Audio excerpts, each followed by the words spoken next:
एक दफ़ा सुल्तान सलाहुद्दीन अय्यूबी रहमतुल्लाह अलैह की खिदमत में कुलसूम नामी नौजवान हसीन व जमील लड़की जिसने अपने जिस्म मुकम्मल पर्दे से ढांपा हुआ था, उसके चेहरे पर नकाब भी था। वो सुल्तान सलाहुद्दीन अय्यूबी रहमतुल्लाह अलैह की खिदमत में हाजिर हुई और फरमाया, हुजूर मैं फ़लाँ गाँव के अंदर रहती हूँ और उस गाँव के अंदर एक पीर साहब हैं जिसको लोग ऊँटनी वाली सरकार भी कहते हैं। वो पीर साहब बड़ा ही इबादत गुजार और वली अल्लाह लगता है और हुजूर उस पीर साहब के पास एक ऊँटनी है और हुजूर वो हर 40 दिन के बाद अपनी ऊँटनी को गांव के अंदर आज़ाद छोड़ देता है और जिस भी घर के दरवाजे पर वो ऊँटनी जाकर बैठ जाए उस घर से एक नौजवान हसीन व जमील लड़की को तैयार करके उस पीर साहब की हवेली में गांव वाले पहुंचा देते हैं। और फिर उस पीर साहब का कहना है कि मैं इस लड़की के साथ बैठकर 40 दिन के अंदर चिल्ला काटता हूँ और गांव वाले भी इसकी इस बात पर यकीन करते हैं कि वो पीर साहब लड़की को छूता भी नहीं, बस पीर साहब चिल्ला काटता है। हुजूर उस पीर ने अपनी ज़ाहिरी इबादत और अपनी बातों से पूरे गांव के अंदर लोगों को अपने काबू कर रखा है और सारे गांव वाले उसकी बात पर आंखें बंद करके यकीन कर लेते हैं। और हुजूर सबसे हैरत की बात यह है कि आज तक कई लड़कियां उस पीर साहब के साथ चिल्ला काट चुकी हैं, लेकिन किसी भी लड़की ने वापस आने के बाद उस पीर के बारे में कोई गलत बयान नहीं दिया। हुजूर उस ऊँटनी वाली सरकार पर ज़रा भी भरोसा नहीं। और हुजूर सबसे परेशानी की बात यह है कि एक दिन गांव के अंदर गुजर रही थी। मेरा एक बड़ा भाई है जिसके साथ मैं हर रोज़ घोड़े पर सवार होकर मदरसे में जाती हूँ और सुल्तान आज़म मैं तकरीबन 20 साल की हो चुकी हूँ। मैंने कभी भी अपने मुंह से पर्दा हटाकर चार दीवारी से बाहर नहीं निकली और उस दिन मैं मामूल की तरह अपने बड़े भाई के साथ घोड़े पर सवार होकर मदरसे में जा रही थी। उसी दौरान हुजूर उस ऊँटनी वाली सरकार यानी कि पीर साहब का काफिला गुजर रहा था। हुजूर जैसे ही मैं अपने घोड़े से उतरने लगी तो मेरे नकाब का एक सिरा घोड़े की ज़ेन से अटक गया और जैसे ही मैं नीचे उतरी तो झटके से मेरे मुंह पर से नकाब हट गया। उसी दौरान ऊँटनी वाली सरकार का काफिला गुजर रहा था। ऊँटनी वाली सरकार यानी कि पीर साहब अपने घोड़े पर सवार काफिले के आगे जा रहे थे और जैसे ही मेरे मुंह पर नकाब हटा, मेरे चेहरे से नकाब हटा, तो ऊँटनी वाली सरकार यानी पीर साहब ने मुझे देख लिया और हुजूर उनकी आंखों में देखकर मुझे उस वक्त पता चल गया कि उसकी आंखों में शैतान छुपा हुआ है। लेकिन गांव वालों की आंखों में उसने ऐसी मिट्टी डाली कि गांव वाले भी उसके असली चेहरे को नहीं देख पाए। हुजूर मुझे उस दिन से डर लग गया है कि ये पीर कोई न कोई चाल जरूर चलेगा। हुजूर चंद दिन गुजरे कि गांव में ऐलान हुआ कि पीर साहब चिल्ला काटने वाले हैं, लिहाजा फलां दिन की सुबह को पीर साहब अपनी ऊँटनी को गांव के अंदर आज़ाद छोड़ देंगे। और गांव के अंदर जिस भी घर के दरवाजे पर वो ऊँटनी जाकर बैठ गई तो फिर वो उस घर से एक नौजवान लड़की को उठाकर पीर साहब की हवेली में पहुंचा देंगे और फिर वो पीर साहब 40 दिन तक उस लड़की के साथ चिल्ला काटेगा।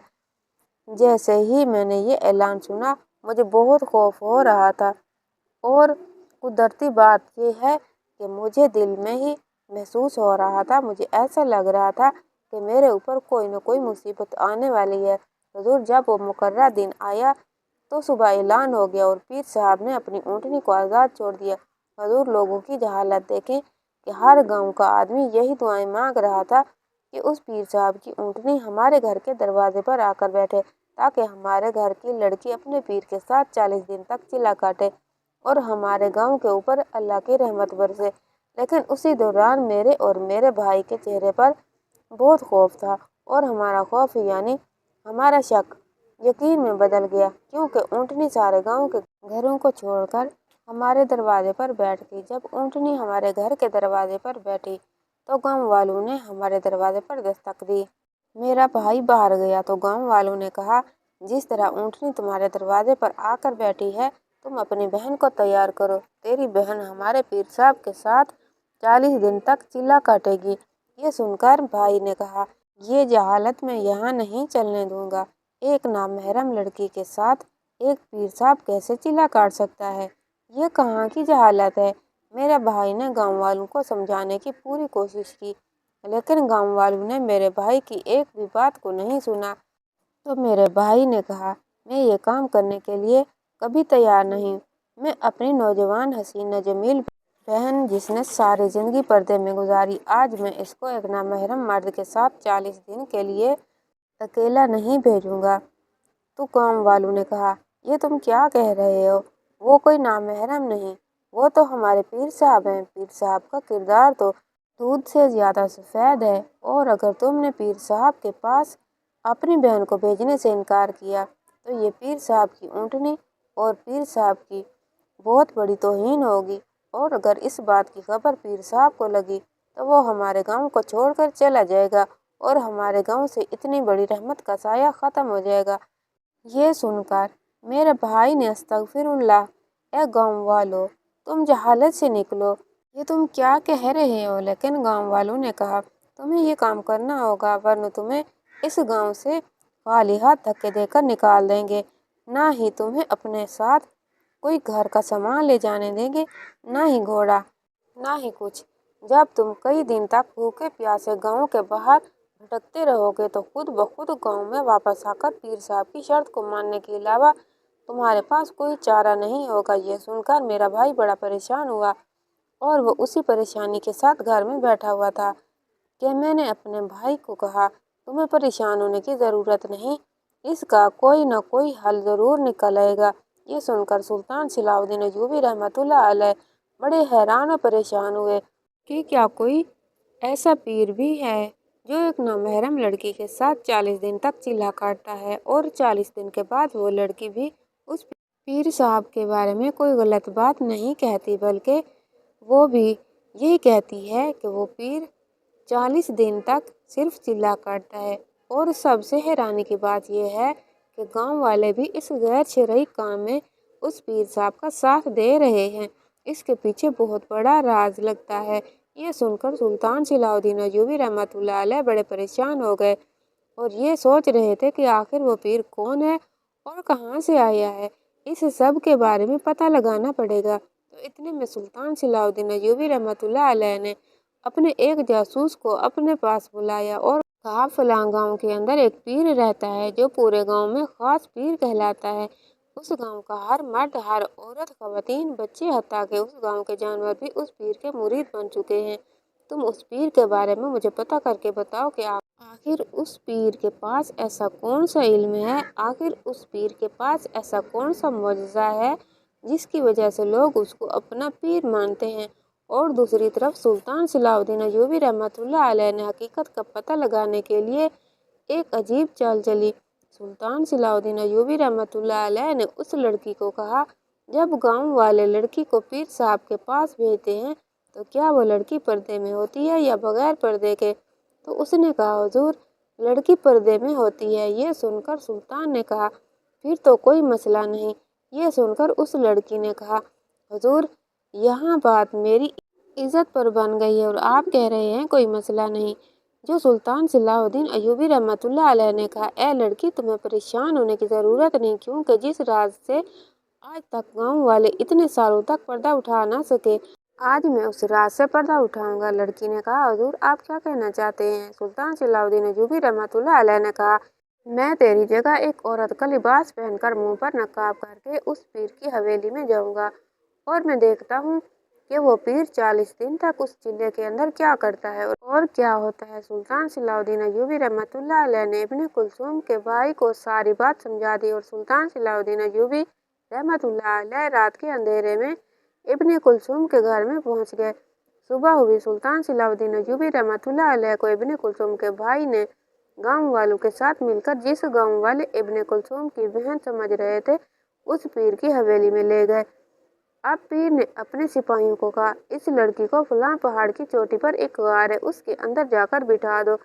आज शाम के वक्त ही मैं अपना चिल्ला शुरू कर दूंगा। ये सुनकर सुल्तान को बहुत गुस्सा आया कि जो पीर ये नहीं देख सका कि इस पर्दे के पीछे औरत है या कोई मर्द, वो चिल्ला क्या काटेगा। सिपाही ने सुल्तान सलाउद्दीन अय्यूबी रहमतुल्लाह अलैह को इस चिल्ले के अंदर बिठा दिया। सुल्तान सलाउद्दीन अय्यूबी रहमतुल्लाह अलैह इंतजार में थे कि कब वो पीर आएगा और देखते हैं कि आखिर वो पीर इस गार के अंदर क्या करता है। या इससे पहले وہ لڑکیوں کے ساتھ کیا کرتا رہا ہے۔ جیسے ہی شام کا وقت ہوا اور پیر قلعے کے اندر داخل ہوا تو تھوڑی دیر گزری تو سلطان صلاح الدین ایوبی رحمۃ اللہ علیہ نے دیکھ کر سلطان کے پیروں تلے سے زمین نکل گئی، کیونکہ اس پیر نے چلا کاٹنے کی بجائے سلطان صلاح الدین ایوبی رحمۃ اللہ علیہ کو۔ یہ واقعہ اصل میں کچھ اس طرح کا ہے کہ مصر کے اندر اسکندریہ شہر میں ایک گاؤں آباد تھا۔ اس گاؤں کے اندر ایک بچے نے جنم لیا۔ وہ بچہ ایک کسان کا بیٹا تھا۔ وقت گزرتا رہا اور وہ بچہ کسان کا پہلا بیٹا تھا اور اس لیے وہ اس کسان کا بہت بڑا لاڈلا تھا۔ اس کسان کا نام درشن بھائی تھا اور اس نے اپنے بیٹے کا نام شہزادہ غفور رکھا۔ جب غفور 5 سال کا ہوا تو ایک دن غفور اپنے بابا کے ساتھ گدھے پر سواری کرتے ہوئے سردار کی حویلی کے پاس سے گزرا۔ وہ سردار اس گاؤں کا سردار تھا اور جب درشن بھائی اپنے بیٹے کو لے کر سردار کی حویلی کے پاس سے گزرا تو سردار کا بیٹا جو کہ تقریباً 8 سے 10 سال کا تھا وہ حویلی کے باہر کھیل رہا تھا اور اس کے ارد گرد سارے گاؤں کے لوگ جمع تھے اور اس کے کھیل کو بڑے ہی شوق سے دیکھ رہے تھے اور ہر بات پر سردار کے بیٹے کو داد دے رہے تھے اور تالیاں بجا رہے تھے۔ جب یہ سارا منظر شہزادہ غفور نے دیکھا تو اس نے اپنے بابا سے کہا، بابا جان، میں بھی تو یہی کھیل کھیلتا ہوں، لیکن جب میں کھیلتا ہوں تو کوئی بھی اس طرح تالیاں نہیں بجاتا، کوئی بھی دیہاتی میرے کھیل کو دیکھنا بھی نہیں چاہتا۔ بابا جان، حتیٰ کہ میرے ساتھ میرے دوست بھی نہیں کھیلتے، لیکن یہاں اس بچے کے ساتھ تو اتنے سارے لوگ کھڑے ہیں اور اپنے اپنے کام کو چھوڑ کر سردار کے بیٹے کے ساتھ اپنا وقت ضائع کر کے کھڑے ہیں۔ آخر اس کے پیچھے وجہ کیا ہے؟ یہ سن کر کسان بڑا پریشان ہو گیا، کیونکہ وہ جانتا تھا کہ وہ ایک سردار کا بیٹا ہے اور دوسرا ایک گاؤں کا سردار ہونے کے ساتھ ساتھ اپنے علاقے کا سب سے امیر ترین انسان تھا۔ وہ جانتا تھا کہ میرے پاس کھیتی لگانے کے لیے تھوڑی سی زمین ہے، جبکہ پورے گاؤں کا مالک ہے۔ سردار کے پاس گھوڑوں کا استبل ہے جس میں عربی نسل کے گھوڑے موجود ہیں۔ میرے پاس صرف ایک گدھا ہے اور اس سردار کے پاس کئی ریوڑ ہیں اور ایک ایک ریوڑ کے اندر سینکڑوں کی تعداد میں قیمتی قیمتی بکریاں اور دمبے موجود ہیں اور میرے پاس ایک بکری ہے۔ سردار کے ملازموں کے پاس اچھے اور مہنگے گھوڑے ہیں اور یہ میں بات اپنے بیٹے کو کس طرح سمجھاؤں گا؟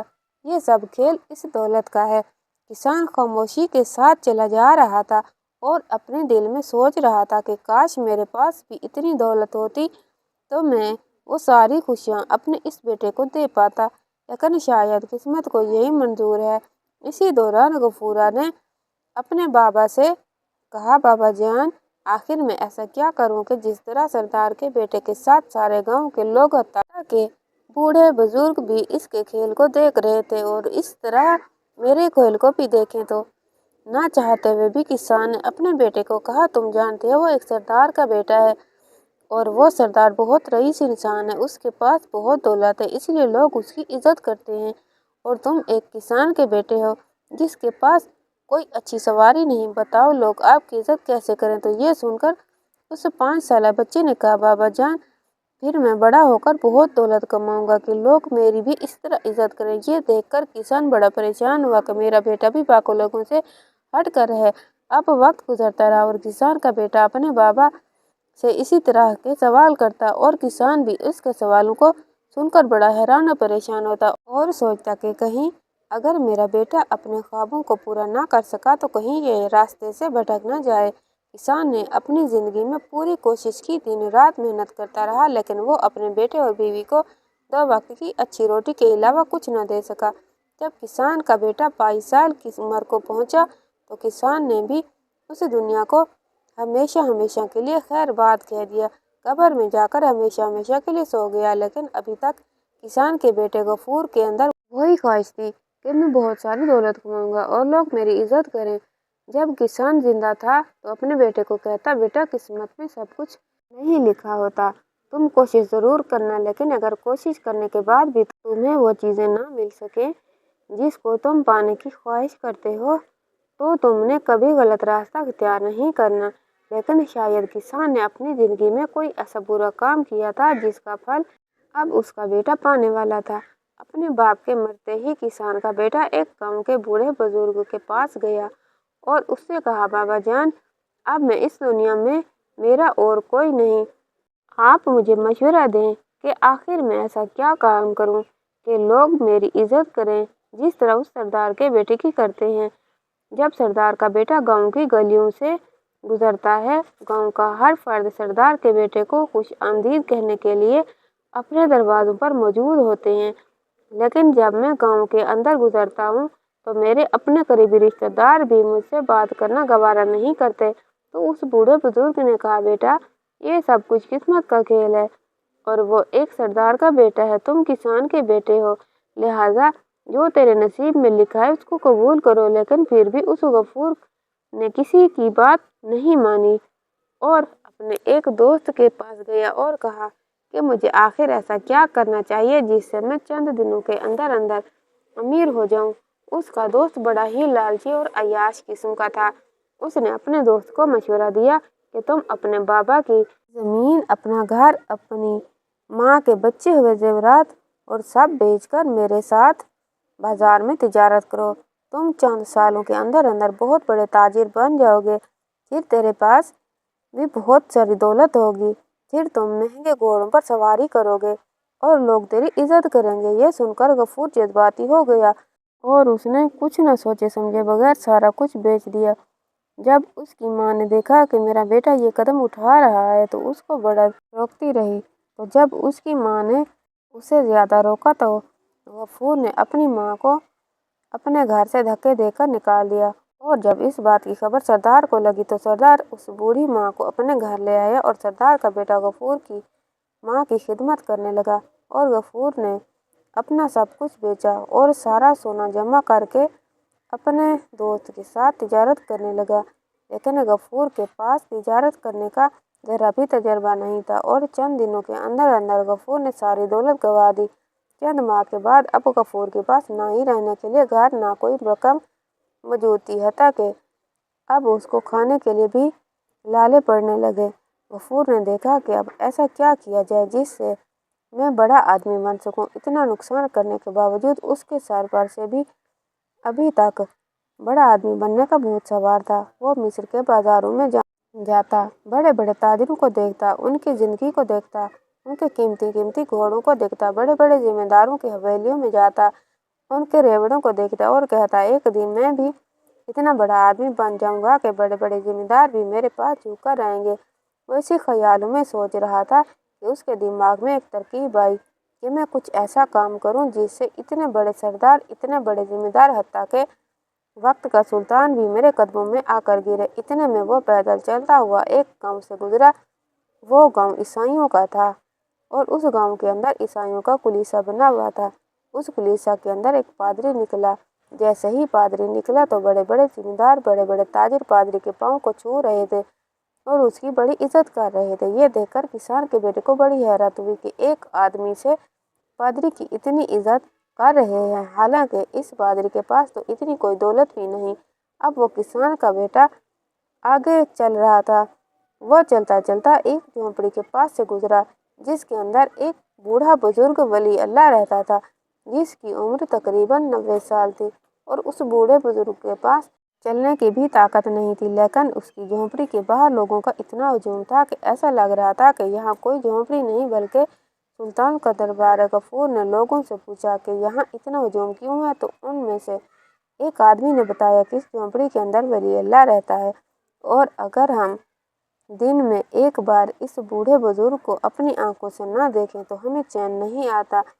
اور جب کسان کا بیٹا یہ سن کر تجسس میں آ گیا اور جب وہ جھونپڑی کے اندر داخل ہوا، اس نے دیکھا کہ بڑے بڑے ذمہ دار، بڑے بڑے سردار جھونپڑی کے اندر اس ولی اللہ کے ساتھ ایسے بیٹھے ہوئے تھے جیسے ایک مالک کے ساتھ ملازم بیٹھا ہوتا ہے۔ یہ دیکھ کر اس کسان کے بیٹے کے دماغ میں ایک شیطانی ترکیب آ گئی۔ اس نے دل میں سوچا کہ اگر میں بھی اسی طرح کا کام شروع کر دوں، یعنی میں بھی اللہ کی عبادت شروع کر دوں، تو لوگ میری بھی طرف بھی مائل ہونا شروع ہو جائیں گے اور ایک ایسا دن بھی آئے گا کہ میں بھی لوگوں کے اندر بہت بڑا عبادت گزار مشہور ہو جاؤں گا اور اسی طرح لوگ، بڑے بڑے ذمہ دار میری عزت کریں گے اور پھر دنیا کی جو چیز میں چاہوں گا حاصل کر سکوں گا۔ کسان کا بیٹا یہ سب کچھ اپنی دنیاوی خواہشوں کو پورا کرنے کے لیے کر رہا تھا۔ اگلے دن کسان کا بیٹا بازار کے اندر گیا، ایک جائے نماز خریدی एक तस्बीह खरीदी और एक लकड़ियों की झोंपड़ी बनाई और उसके अंदर बैठकर इबादत करने लगा। लेकिन ये सब इबादत वो अल्लाह को राजी करने के लिए नहीं बल्कि दुनियावी लोगों को अपनी तरफ कशिश करने के लिए कर रहा था। चंद दिन गुजरे, लोग उसकी झोंपड़ी के पास गुजरे, एक दूसरे से पूछते कि इस झोंपड़ी के अंदर कौन रहता है, तो लोग कहते इस झोंपड़ी के अंदर एक नौजवान रहता है जो बड़ा ही इबादत गुजार है। वक्त गुजरता रहा, वो इबादत करता रहता है। ऐसा करता करते 15 दिन गुजर गए और उस किसान का बेटा जब उस झोंपड़ी के बाहर निकला तो गांव के लोग उसके पास दौड़ते आए और कहा, ए नौजवान, हमें एक नज़र दीद कराने का बहुत शुक्रिया। हम तो आपको देखने के लिए बेचैन थे। ये देखकर किसान का बेटा बड़ा हैरान हुआ कि जिस आदमी का लोग सलाम भी नहीं करते थे, आज मैंने 15 दिन इबादत की और आधे गांव वाले मेरे पास आ गए। अगर मैं मजीद इस तरह करता रहा तो मैं बहुत मशहूर हो जाऊंगा, लोग मेरी इज्जत करेंगे, फिर दुनिया की जो चीज़ मैं चाहूँगा हासिल कर सकता हूँ। अब किसान के बेटे ने दिन रात इबादत करना शुरू कर दी और वो नौजवानी की उम्र में इबादत करने की वजह से पूरे सिकंदरिया के अंदर मशहूर होने लगा। हर जगह उस नौजवान के चर्चे होने लगे। लेकिन वो सारी इबादत वो सिर्फ दुनिया को दिखावे के लिए कर रहा था। कभी उसका ख्याल अपने रब की तरफ नहीं गया या फिर रब उसको अपनी राह की तरफ आने भी नहीं दे रहा था। किसान का बेटा इस तरह करते करते उसको कई साल गुजर गए। अब उस किसान का बेटा कम उम्र में ही एक वली अल्लाह के नाम से मशहूर हो गया। अब उस नौजवान की इबादत गुजारी की शोहरत इतनी हुई कि वक्त के वजीर भी उसके पास मिलने के लिए आते थे। अब गांव का सरदार जिसका बेटा उसके साथ बात नहीं करता था, उसी गांव का सरदार उस नौजवान के पास जब भी आता उसके लिए तहाइफ और दुनिया नवा की हर किस्म की चीज़ें ले आता। अब उस नौजवान के पास कोई दौलत की कमी नहीं थी और ये सब कुछ वो दिखावे की इबादत करने की वजह से हासिल कर चुका था। ये देखकर वो बड़ा हैरान हुआ कि जो चीज़ मैं सब कुछ गवा कर भी हासिल ना कर सका, मैंने चंद साल दिखावे की इबादत की और दुनिया की हर चीज़ हासिल कर ली। और अगर मैं इसी तरह करता रहा तो फिर मैं जो चीज़ चाहूँगा हासिल कर लूँगा। वक्त गुजरता रहा और अब उस नौजवान की उम्र 30 साल हो गई थी। इसके चेहरे पर बड़ी बड़ी दाढ़ी, सर पर जुल्फें और मलंगों जैसा लिबास। जब भी अपनी छोटी सी झोंपड़ी से निकलकर मस्जिद की तरफ जाता तो गांव की गलियां लोगों से भर जाती। गांव का हर फर्द उस नौजवान के हाथों को चूमने के लिए तड़पता, क्योंकि वो अपने इलाके को बहुत बड़ा वली अल्लाह बन चुका था और लोग उसको अपना पीर मानने लगे। अब उस पीर की शोहरत न सिर्फ सिकंदरिया बल्कि काहिरा और मसूरा तक फैलने लगी। हत्ता कि फ़लस्तीन से आने वाले ताजिर भी उस नौजवान वली अल्लाह के पास ज़रूर आते और उसके हाथ अपने सर से फिरवाते और फिर चले जाते। लेकिन उसके पर्दे के पीछे क्या था कोई नहीं जानता था। बस लोग उसकी ज़ाहिरी इबादत को देखकर उसके दीवाने हो रहे थे और शायद कुदरत को भी यही मंजूर था और कुदरत उसको मौका दे रही थी। अब जब उसको इबादत करते करते 8 साल से ज़्यादा गुजर चुके थे तो उस नौजवान ने सोचा कोई ऐसा तरीका खेला जाए कि बड़े बड़े अमीर और रईसदार लोगों के पास छुपी हुई दौलत में बटोर सकूं। अब उस नौजवान ने अपने गांव के लोगों को कहा, मेरे लिए एक बड़ा सा संदूक बनवा कर लाओ। गांव के लोगों ने पूछा, पीर साहब, आप बड़ा संदूक बनवाना चाहते हैं? तो उसने कहा, मैं वो बड़ा संदूक बनवाकर अपनी झोंपड़ी के दरवाजे पर रखना चाहता हूँ। मैं चाहता हूँ कि मेरे दरवाजे पर जो भी आए वो कुछ न कुछ उस संदूक में डालकर चला जाए और जो भी उस संदूक में डालकर जाएंगे मैं वो सोने के सिक्के रात के अंधेरे में उन लोगों के घरों में रख कर आऊँगा जिनको इनकी ज़रूरत है, और किसको कितनी रकम की ज़रूरत है ये बात मैं सिर्फ जानता हूँ। ये सुनकर गांव वाले बड़े खुश हो गए कि इतना बड़ा वली अल्लाह होकर भी अभी भी गरीबों के बारे में सोच रहा है। जो भी लोग उस झोंपड़ी के पास से गुजरते और उससे मिलने के लिए आते उसके अंदर भारी भारी सोने के थैलियाँ डालकर चले जाते।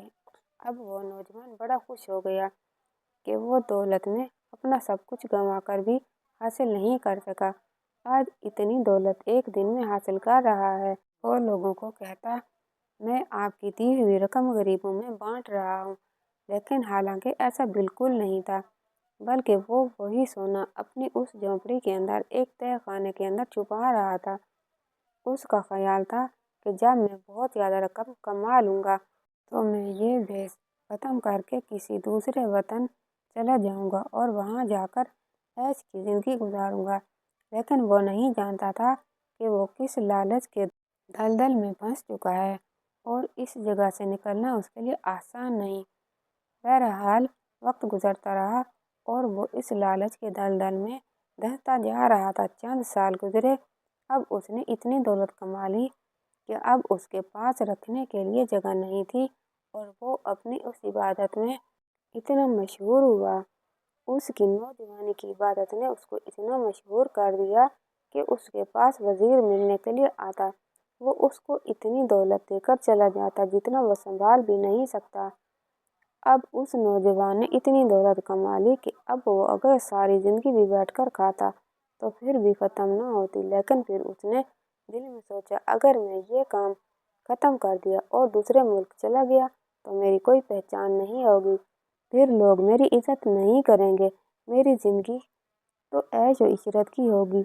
लेकिन लोग जिस तरह मेरे एक हुक्म पर अपनी जान देने के लिए तैयार हो जाते हैं, इस तरह मेरी कोई भी बात नहीं सुनेगा, लिहाजा ये काम जारी रखना चाहिए।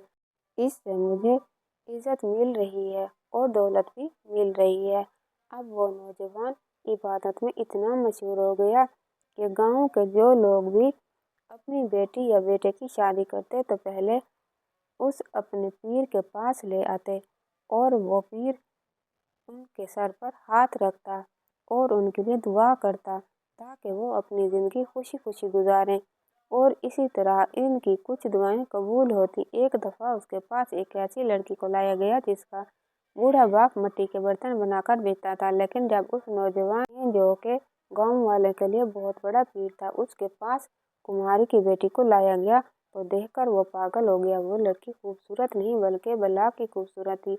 वो ये देखकर बड़ा हैरान हो गया कि कोई लड़की इतनी भी खूबसूरत हो सकती है। और जब उसके हाथ पर हाथ रखा तो ऐसा लगा किसी शहजादी से कम नहीं। अब उस नौजवान शहजादा गफूर के दिल में लालच जाग गया। उसने रात के अंधेरे में उस लोहार की बेटी की तरफ अपना एक सिपाही भेजा कि उसको जाकर कहो, अगर तुम चाहती हो कि तेरी शादी अपने मनपसंद लड़के से हो जाए तो शादी से पहले एक रात पीर साहब के पास गुजारो, वरना पीर साहब तेरी ज़िंदगी बर्बाद कर देगा। जब ये पैगाम उस लड़की को मिला तो वो बड़ी परेशान हो गई कि जिस पीर साहब के बारे में लोग इतना यकीन करते हैं, जिसके बारे में लोग सुनकर अपनी जान देने के लिए तैयार हो जाते हैं, उसका किरदार इतना गलीज है। लेकिन वो जानती थी कि अगर मैंने इस बात के बारे में गाँव वालों के सामने नाम भी नहीं लिया वो तो मुझे जिंदा ज़मीन में गाड़ देंगे। लेकिन फिर दूसरी तरफ उसने कहा, मैं अपनी इज्जत का सौदा भी किसी ज़रूरत में नहीं कर सकती। उसने उस पीर साहब के सिपाही को कहा, जाकर अपने ढोंगी पीर को कह दो मैं मर तो जाऊंगी लेकिन कभी तेरे पास नहीं आऊंगी। जब उस पीर को खबर लगी कि उस लड़की ने आने से इनकार कर दिया तो अगले दिन उस पीर ने गांव के लोगों को कहा, ये लड़की तुम्हारे लिए ठीक नहीं, तुम इस लड़की को अपने गांव से निकाल दो और गांव का कोई भी लड़का इससे शादी ना करे। और ये मेरा हुक्म है। वो जानता था कि मेरा हुक्म गांव वालों के लिए आखिरी हुक्म होता है। जैसे ही गांव वालों को उस पीर ने हुक्म दिया, गांव के लोगों ने उस बूढ़े कुमार और उसकी बेटी को धक्के देकर गांव से निकाल दिया। अब उस नौजवान ढोंगी पीर को यकीन हो चुका था कि लोग मेरी बात पर इतना यकीन करते हैं कि बगैर किसी बात की तहकीक किए आंखों पर पट्टी बांधकर मेरे हुक्म को पूरा करने के लिए कूद पड़ते हैं। अब उसने दिल में सोचा कि अब लोग अगर मेरे इतने ही मुरीद बन गए हैं तो उनसे कोई बड़ा फ़ायदा उठाया जाए। अब उसने सोचा, मैंने इतनी दौलत कमा ली कि मैं सब कुछ हासिल कर सकता हूँ, क्यों ना कुछ ऐसा हो जाए जिससे मैं अपनी जिस्मानी लज़्ज़त भी हासिल कर सकूँ। वो सारी रात सोचता रहा। सुबह उसने गांव के लोगों को अपने पास बुलाया और कहा, मैं चाहता हूँ कि मैं आप गांव वालों के लिए एक चिल्ला काटूँ ताकि आपके गांव पर रहमत नाज़िल हो। और ये गांव तरक्की करता करता बहुत बड़ा शहर बन जाए। उस गांव के अंदर बड़े बड़े बाजार तामीर हो जाए और उस गांव को दुनिया की हर सहूलत मुयसर हो। यह सुनकर गांव के बेवकूफ लोगों ने कहा, पीर साहब, जो आपका हुक्म हो। तो उस पीर ने कहा, लेकिन वजीला काटने के लिए एक मुश्किल है। लोगों ने कहा, हुजूर, आखिर कौन सी मुश्किल है? तो उस पीर ने कहा, मैं जो चिल्ला काटूंगा उसके लिए मुझे एक नौजवान लड़की की ज़रूरत होगी जो कमारी हो। 40 दिन तक मेरे साथ बैठकर चिल्ला काटेगी और वो चिल्ला इस किस्म का है कि उसमें नौजवान कमारी लड़की की ज़रूरत पड़ेगी। यह सुनकर गांव के बेवकूफ़ लोग उस ढोंगी बाबा पर यकीन कर गए और कहा, पीर साहब, आप बताइए कि गांव की कौन सी लड़की आपके साथ चिल्ला काटने के लिए आए। तो चूंकि वो ढोंगी पीर सोच चुका था कि ये काम मैंने सारी जिंदगी जारी रखना है और इसी तरह मैंने गांव के लोगों की इज्जत के साथ खेलना है, क्योंकि यही गांव के लोग 4 साल पहले मेरी बात भी नहीं सुनते थे। इनको मैंने पूरी तरह बर्बाद करना है। उसने गांव के लोगों को कहा, कल सुबह मैं अपनी ऊँटनी को आज़ाद कर दूंगा और वो ऊँटनी जिस भी घर के दरवाजे पर जाकर बैठेगी उस घर के अंदर एक नौजवान लड़की को मेरे पास हाजिर कर देना और 40 दिन के बाद चिल्ला काटने के बाद उस लड़की को मैं आज़ाद कर दूंगा। ये सुनकर गांव वाले खुश हो गए। अगली सुबह उस पीर ने अपनी ऊँटनी की रस्सी खोल दी। अब ऊँटनी भी चलती चलती एक दरवाजे पर जाकर बैठ गई। गांव वाले नहीं जानते थे कि वो ऊँटनी भी उसकी हाथ की सिखाई हुई है। वो तो एक जानवर है और जो बात वो नौजवान ढोंगी पीर उसको सिखाता है वो ऊँटनी भी यही करती है। और वो नौजवान उस ऊँटनी को जिस घर के दरवाजे पर बैठने के लिए कह देता, वो ऊँटनी उसी दरवाजे पर जाकर बैठ जाती। जैसे ही उसने ऊँटनी को खोला तो ऊँटनी एक दरवाजे पर जाकर बैठ गई। वो एक ताजिर का घर था और उस ताजिर की बहुत ही खूबसूरत और हसीन जमील बेटी थी। जब ताजिर ने सुना कि मेरे दरवाजे पर पीर साहब की ऊँटनी आकर बैठी है तो बड़ा खुश हुआ और उसने घर में जश्न का इंतजाम किया कि हमारे इतने बड़े पीर के साथ मेरी बेटी चिल्ला काटने के लिए जाएगी। ये तो मेरी खुशनसीबी है। अगली सुबह उस ताजिर ने अपनी बेटी को एक सजी हुई घोड़ी पर बिठाया और पीर की बताई हुई जगह पर ले गया। अब वक्त गुजरता रहा और 40 दिन गुजर गए। वो ताजिर बड़ा खुश था कि मेरी बेटी इतने बड़े पीर के साथ चिल्ला काट रही है। ये शायद उनका अंधा एतमाद था या फिर उन गांव वालों की ये जहालत थी। बहरहाल वक्त गुजरता रहा और इस काम में उस ताजिर को बड़ा मजा आ रहा था। लोग उसकी इतनी इज्जत कर रहे थे कि उसके पास दौलत भी कमी नहीं आ रही थी और उसकी नाटक की वजह से वो हर महीने एक नौजवान लड़की के जिस्म से लुत्फ उठाता रहता। फिर 40 दिन गुजरते, फिर वो नया चिल्ला काटता और इसी तरह एक लड़की को ले जाता। वक्त गुजरता रहा। उस गांव के अंदर इब्ने कुलसूम नामी लड़की रहती थी जो अपने बड़े भाई के साथ रहती थी। इब्ने कुलसूम ने सारी जिंदगी पर्दे में गुजारी, कभी अपने घर की हवेली के बाहर नंगे मुंह नहीं निकली थी। वक्त गुजरता रहा। एक दिन इब्ने कुलसूम अपने बड़े भाई के साथ मदरसे पर पढ़ने जा रही थी। जब मदरसे के दरवाजे पर पहुंची तो इब्ने कुलसूम अपने घोड़े से उतरने लगी तो उसके चेहरे से पर्दा हट गया, क्योंकि उसके नकाब का एक सिरा घोड़े की जीन के साथ अटक गया था। इस दौरान उस ऊँटनी वाली सरकार का काफिला गुजर रहा था और उसने इब्ने कुलसूम को देख लिया। बस देखने की देर थी, इब्ने कुलसूम पर वो पीर फिदा हो गया, क्योंकि वो भी बहुत ही खूबसूरत और हसीन और जमील नौजवान कुमारी लड़की थी। उसके हुस्न ने उसको पागल कर दिया। अब उस पीर ने ऐलान कर दिया कि मैं एक चिल्ला काटने वाला हूँ, लिहाजा फलां दिन ऊँटनी आज़ाद कर दी जाएगी और जिस दरवाजे पर मेरी ऊँटनी बैठेगी उस घर से एक नौजवान लड़की को लाया जाएगा। जब इस बात की खबर इब्ने कुलसूम को लगी तो बड़ी ही खौफजदा हुई, क्योंकि उसको आने वाली मुसीबत का पता चल गया था। चंद दिन गुजरे। जब उस पीर ने अपनी ऊँटनी को छोड़ा تو وہ اونٹنی سارے گاؤں سے ہوتی ہوئی اس دروازے پر جا بیٹھی جس گھر کے اندر ابن کلثوم رہتی تھی۔ جب ابن کلثوم کے بھائی کو پتہ چلا تو اس نے اپنی بہن کو آ کر بتایا، اور جب اس بات کی خبر ان دونوں کو لگی کہ اب وہ پیر ابن کلثوم کے ساتھ چلا کاٹنے والا ہے تو ان دونوں نے انکار کر دیا۔ تو گاؤں والوں نے کہا، اگر تم نے انکار کیا تو ہم تمہیں گاؤں سے دھکے دے کر نکال دیں گے۔ یہ سن کر وہ بڑا پریشان ہو گیا۔ اب ابن کلثوم نے اپنے بھائی کو کہا، یا تو ہمیں گاؤں والوں کی بات ماننی ہوگی یا پھر ہمیں اپنے گاؤں سے نکلنا ہوگا۔ تو اس کے بڑے بھائی نے کہا، اگر ہم آج اس گاؤں کو چھوڑ کر چلے جاتے ہیں تو وہ اس پیر کی جیت ہو جائے گی اور ہماری ہار ہو جائے گی، لہٰذا ہم کبھی بھی اس گاؤں کو چھوڑ کر نہیں جائیں گے۔ ہم اس کا کوئی نہ کوئی حل ضرور نکالیں گے۔ وقت گزرتا رہا۔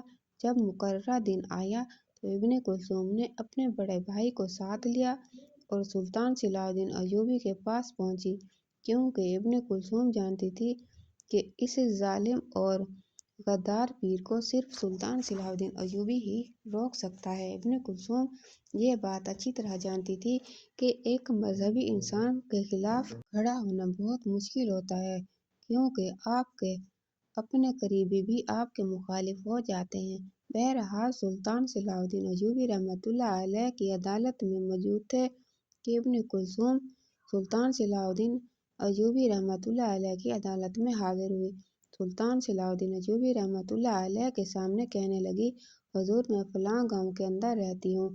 اس گاؤں کے اندر ایک پیر صاحب جس کا نام شہزادہ غفور ہے وہ رہتا ہے۔ حضور اس گاؤں کے پیر کا رواج ہے کہ وہ پیر ہر 40 دن کے بعد ایک چلہ کاٹتا ہے، اور اس چلے کے اندر چلہ کاٹنے سے پہلے وہ گاؤں کے اندر ایک اونٹنی کو چھوڑ دیتا ہے، اور اونٹنی جس دروازے پر جا کر بیٹھتی ہے اس گھر سے ایک نوجوان کماری لڑکی کو تیار کر کے اونٹنی والی سرکار کے غار میں بٹھا دیا جاتا ہے، اور وہ اونٹنی والی سرکار 40 دن تک اس کے ساتھ چلہ کاٹتی ہے اور 40 دن کے بعد اس لڑکی کو آزاد کر دیتا ہے۔ حضور اب آپ بتائیں کہ یہ ایک نامحرم مرد ایک اندھیرے سے غار میں 40 دن کے اندر کیسے ایک نوجوان کماری لڑکی کے ساتھ چلہ کاٹ سکتا ہے؟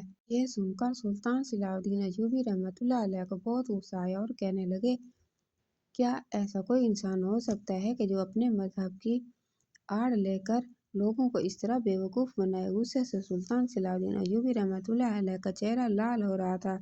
سلطان صلاح الدین ایوبی رحمۃ اللہ علیہ نے علی بن سفیان کو حکم دیا، میرا گھوڑا تیار کرو، میں ابھی اور اسی وقت جا کر اس جعلی پیر کا جا کر گلا کاٹ دیتا ہوں۔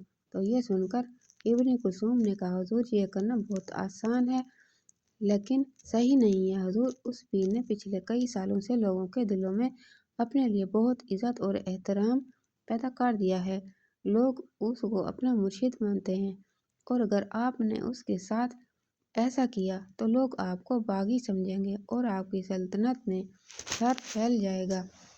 حضور اگر آپ اس ڈھونگی پیر کا اصل چہرہ ان گاؤں والوں کو دکھا دیں تو پھر اس پیر کا خاتمہ آسان ہوگا۔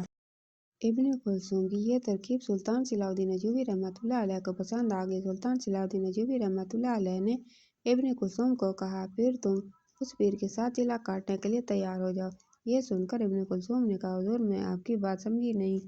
تو سلطان صلاح الدین ایوبی رحمۃ اللہ علیہ نے کہا، جب تم اس ڈھونگی پیر کے ساتھ چلہ کاٹنے کے لیے جاؤ گی تو میں اس گاؤں کے چند سمجھدار آدمیوں کو اس غار کے پاس لے کر آؤں گا، اور جب پہلی رات جب وہ چلے کا آغاز کرے گا تو اس وقت پتہ چل جائے گا کیا وہ حقیقتاً میں کوئی چلہ کاٹتا ہے یا پھر وہ لڑکیوں کے جسم کے ساتھ کھیلنے کے لیے ناٹک کر رہا ہے۔ لیکن تمہیں ہمت نہیں ہارنی، تمہیں یہ علم ہونا چاہیے کہ اس وقت میں وہاں ہوں گا، اور اگر اس نے تیرے ساتھ کچھ غلط کرنے کا سوچا بھی تو میں اس کی گردن اتار دوں گا۔ ابن کلثوم نے کہا، ٹھیک ہے۔ سلطان صلاح الدین ایوبی رحمۃ اللہ علیہ نے علی بن سفیان کو بھیجا اور کہا، اس گاؤں کے اندر 2-3 سمجھدار بوڑھے آدمی بلا کر لاؤ جن کی بات پر پورے گاؤں والے یقین کرتے ہوں۔ علی بن سفیان اس گاؤں کے اندر پہنچ گیا اور علی بن سفیان کی دور اندیش آنکھوں نے دیکھ لیا کہ اس گاؤں کے اندر कौन से 2-3 बूढ़े बुजुर्ग समझदार हैं। अली बिन सुफियान उनको लेकर सुल्तान सलाहुद्दीन अय्यूबी रहमतुल्लाह अलैह के पास पहुंचा और सुल्तान सलाहुद्दीन अय्यूबी रहमतुल्लाह अलैह ने उनको सारा मंसूबा तफसील से बता दिया। इब्न कुलसूम उसका भाई उसको लेकर अपने घर चला गया। अगली शाम का वक्त हुआ तो इब्न कुलसूम को उस गार के अंदर बिठा दिया गया। उस शाम को उस पीर निचले का आगाज करना था। गाँव वाले नहीं जानते थे कि इस बार उस गार के गिर्द सुल्तान सलाहुद्दीन अय्यूबी रहमतुल्लाह अलैह और उसके सिपाही छुपे हुए हैं। जैसे ही शाम का वक्त हुआ, गार के आगे लगा हुआ लकड़ियों का दरवाजा बंद हो गया, लेकिन सुल्तान सलाहुद्दीन अय्यूबी उसके अंदर पहले ही छुपे हुए थे। जैसे ही अंधेरा हुआ, सुल्तान सलाहुद्दीन अय्यूबी रहमतुल्लाह अलैह ने देखा कि वह ढोंगी पीर उस गार के अंदर दाखिल हुआ और गार के अंदर दाखिल होते ही उसने अपने सर रखी हुई पगड़ी ऐसे फेंकी जैसे वो उसके सर पर बोझ हो। अपने लिबास को उसने जो लोगों को दिखाने के लिए पहना था वो भी फेंक दिया और अपना आधा लिबास उतार कर उस लड़की के पास आया। इब्न कुलसूम बहुत डर गई थी कि कहीं मेरे साथ कुछ गलत न हो जाए, क्योंकि वो उस पीर के इरादों को जान चुकी थी। इब्न कुलसूम डरी हुई नकाब के अंदर मौजूद थी। उस पीर ने उसका नकाब उतारा और नकाब उतारने के बाद इब्न कुलसूम को कहने लगा, तुम्हें डरने की जरूरत नहीं। 40 दिन तक तुम इस गार के अंदर मेरे साथ रहोगी और हर रात में तेरे साथ अपनी सुहाग रात समझकर मनाऊंगा। ये तुम समझी कि इस गार के अंदर कोई चीला काटता हूँ? बिल्कुल ऐसा नहीं, बल्कि 40 दिन तक मैं तुम्हें वही खुशी दूंगा जो कि एक ताकतवर मर्द तुम्हें दे सकता है। ये सुनकर इब्न कुलसूम बहुत डर गई और ये सारा मंजर सुल्तान सलाहुद्दीन अय्यूबी रहमतुल्लाह अलैह और गांव के वो 2-3 बूढ़े बुजुर्ग देख रहे थे। उस बूढ़े बुजुर्गों को बहुत गुस्सा आ रहा था। जिस पीर पर हम इतना भरोसा करते थे वो इतना बड़ा धोखेबाज निकला और इतना गद्दार निकला। इतने में सुल्तान सलाहुद्दीन अय्यूबी रहमतुल्लाह अलैह ने देखा वो जाली पीर अब इब्न कुलसूम के जिस्म पर हाथ लगाने वाला है। इतने में सुल्तान सलाहुद्दीन अय्यूबी रहमतुल्लाह अलैह उस गार के अंदर दाखिल हुआ, लकड़ी का दरवाजा तोड़ा और उसके हाथ काट दिए। जब उस ढोंगी पीर ने देखा कि उसके सामने वक्त का सुल्तान मौजूद है तो वो घबरा गया और खौफ के मारे उसके जिस्म पर बनी हुई धोती भी गिर गई। लेकिन सुल्तान सलाहुद्दीन अय्यूबी रहमतुल्लाह अलैह ने सिपाहियों को हुक्म दिया कि उसको उठाकर गांव के अंदर ले जाओ। जब उसको गांव के अंदर ले जाया गया तो बूढ़े बुजुर्गों और सुल्तान सलाहुद्दीन अय्यूबी रहमतुल्लाह अलैह ने उस पीर के बारे में सारे गांव वालों को आगाह कर दिया। जब गांव वालों ने देखा कि उस पीर के बारे में सिर्फ हमारे गांव के बुजुर्ग नहीं बल्कि वक्त का सुल्तान भी कह रहा है, तो उन गांव वालों ने सुल्तान सलाहुद्दीन अय्यूबी रहमतुल्लाह अलैह की बात पर यकीन कर लिया और फिर सुल्तान सलाहुद्दीन अय्यूबी रहमतुल्लाह अलैह को कहा, हुजूर, हम जहालत में डूब चुके थे। हम नहीं जानते थे कि जो इंसान दिन रात इबादत में गुजारता है असल में उसका मकसद क्या था। तो सुल्तान सलाहुद्दीन अय्यूबी रहमतुल्लाह अलैह ने उस नौजवान का सर काटकर गांव के चौराहे पर लटका दिया और गांव वालों को हुक्म दिया कि अगर इब्न कुलसूम इसी तरह बहादुरी न दिखाती तो वो ढोंगी पीर पता नहीं कई लड़कियों की इज्जत के साथ खेलता रहता और तुम उसको अपना वली अल्लाह समझते रहते। और इस तरह इब्न कुलसूम की अक्लमंदी और सुल्तान सलाहुद्दीन अय्यूबी रहमतुल्लाह अलैह की बहादुरी की वजह से ढोंगी पीर अपने अंजाम को जा पहुंचा। तो आज की वीडियो आपको कैसी लगी कमेंट बॉक्स में राय का इजहार ज़रूर कीजिएगा और वीडियो को लाइक और चैनल को सब्सक्राइब करना मत भूलिएगा। इंशाअल्लाह ताला कल अगली वीडियो के साथ हाजिर होंगे। तब तक के लिए अल्लाह हाफिज़।